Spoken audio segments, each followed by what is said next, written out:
je crie à toi. Oh.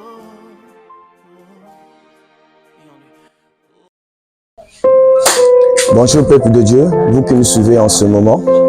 Je vous salue par le nom de notre Seigneur Jésus-Christ. Que la paix de notre Seigneur Jésus-Christ soit avec vous. Moi, votre frère, l'évangéliste Thibaut Ikango, je viens par cette occasion vous présenter le résumé de notre prédication de ce dimanche 14 janvier qui a eu pour thème l'appel à la repentance. Et la référence biblique de base, c'est dans le livre d'Ésaïe 40, verset 3 à verset 5. Et vous pouvez également lire dans le livre de Matthieu chapitre 3, verset 1 à 3, et voir même le verset 5 à 6. Le message que je viens vous présenter, c'est un message d'amour. Dieu, notre Père céleste, il lance un appel à tous les hommes et en tout lieu à se repentir. Nous pouvons lire ça également dans le livre de Actes des Apôtres, chapitre 17, verset 30 à 31. Verset 30 à 31. Et pourquoi notre Père céleste appelle tous les hommes à la repentance? C'est afin de se préparer pour l'enlèvement. Et cette préparation, c'est une préparation morale et spirituelle. Pourquoi une préparation morale? Parce que nous sommes appelés à changer notre mentalité. Et pourquoi une préparation spirituelle? Parce que nous sommes d'abord des êtres spirituels et quand le Christ reviendra dans les airs pour enlever l'Église, c'est en esprit que nous serons enlevés. Et donc une préparation spirituelle, c'est-à-dire marcher dans une vie de sanctification.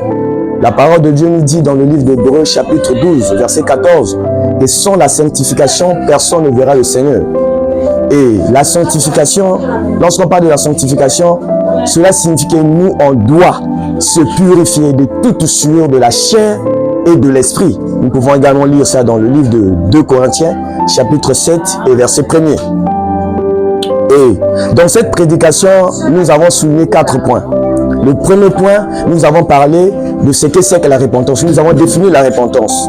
Et nous avons défini la repentance comme c'est le fait d'accepter son péché, l'avouer, se détourner de son péché, ensuite, enfin, implorer le pardon. Nous pouvons lire ça également dans le livre de Proverbes chapitre 28, verset 13. Nous pouvons également lire ça dans le livre de Psaume 32, verset 3 à 5. Ça, c'est le premier point qui nous concerne, ce que c'est que la repentance. Et le deuxième point, c'est que c'est que la repentance. Le deuxième point, c'est que pourquoi est-il important de se repentir de ses péchés? C'est vraiment important parce que le péché nous sépare de Dieu. Le péché nous sépare de Dieu. Le péché nous cache sa face.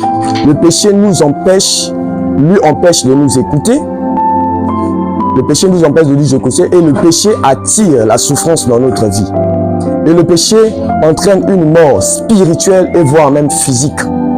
Nous pouvons lire ça dans le livre de Genèse chapitre 3, verset 9. Nous pouvons également lire ça dans le livre de Genèse chapitre 3, verset 9. Et voire même également dans le livre d'Ésaïe 59, verset 2. Là où la parole de Dieu nous dit que la main de l'Éternel n'est pas trop courte, mais ce sont nos péchés qui mettent une barrière. Dans le livre de Genèse, là-bas, on nous dit que quand le Seigneur vient pour rencontrer Adam et Ève, Adam dans le jardin d'Éden, il demande à Adam où tu es. Mais pourtant, avant, quand il venait, il ne demandait pas à Adam où tu es. C'est après le péché qu'il y a eu une séparation entre Dieu et Adam. Et nous pouvons lire dans ces références-là, vous allez trouver également que cela va exactement avec ces versets bibliques, y compris également le psaume 32, verset 3 au verset 5. Maintenant, nous allons définir le péché. Parce que nous allons parler de la repentance et nous allons parler pourquoi il est-il important de se repentir. Donc maintenant, je vais définir le péché. C'est quoi le péché? On a défini le péché comme toute désobéissance à la parole de Christ. Dans le refus d'obéir à Christ, c'est ça le péché. C'est ça ce qu'on appelle par le péché, le refus d'obéir à Christ.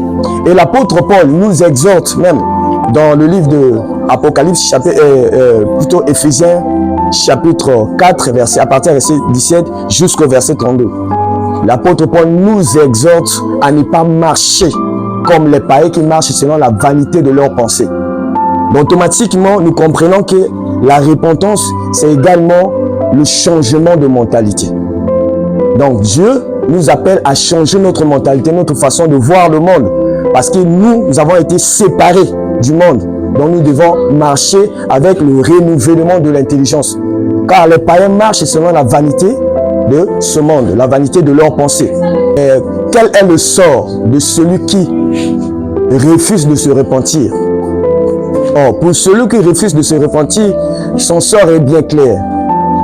On peut lire dans le livre d'Apocalypse chapitre 21 verset 8. Là-bas on dit les abominables, les enchanteurs, les menteurs, les adultères, leur part c'est dans le temps de feu.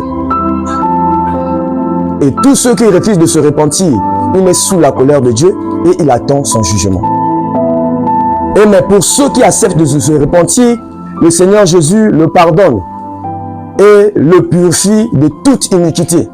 Ça, on peut lire ça dans le livre de 1 Jean chapitre 1er verset 9. On peut lire ça là-bas. Maintenant, je lance un appel à tous ceux qui n'ont pas encore reçu le Seigneur Jésus-Christ dans leur vie comme Seigneur et Sauveur. Après avoir écouté ce message, saisissez cette opportunité, donnez votre vie au Seigneur. Car la parole de Dieu nous dit, rachetez le temps car les jours sont mauvais. Aujourd'hui, si vous entendez sa voix, n'endurcissez pas votre cœur, car demain ne nous appartient pas. Si aujourd'hui tu trouves pénible de donner ta vie au Seigneur, demain ne nous appartient pas, car personne ne sait ce qui peut nous arriver demain. Donc, en écoutant ce message, donne ta vie à Jésus. Vraiment, il a besoin de toi, il t'aime beaucoup. Et mais pour ceux qui sont déjà dans le ceux qui sont déjà les fils du royaume, ceux qui l'ont accepté déjà comme Seigneur et Sauveur, vous êtes appelés à laver vos robes, comme la parole de Dieu nous dit, heureux ceux qui lavent leurs robes. C'est-à-dire à marcher dans une vie de sanctification. Parce qu'on dit sans la sanctification, personne ne verra le Seigneur. Et pour terminer, la parole de Dieu nous dit dans le livre d'Éphésiens que le Christ reviendra pour prendre une église triomphante, sainte et irréprochable. Éphésiens chapitre 5 verset 17. Voilà ce que je pouvais faire comme résumé pour la prédication que nous avons eue, qui était vraiment une bonne nouvelle pour chacun de nous. Que le Seigneur Jésus-Christ vous bénisse. Amen.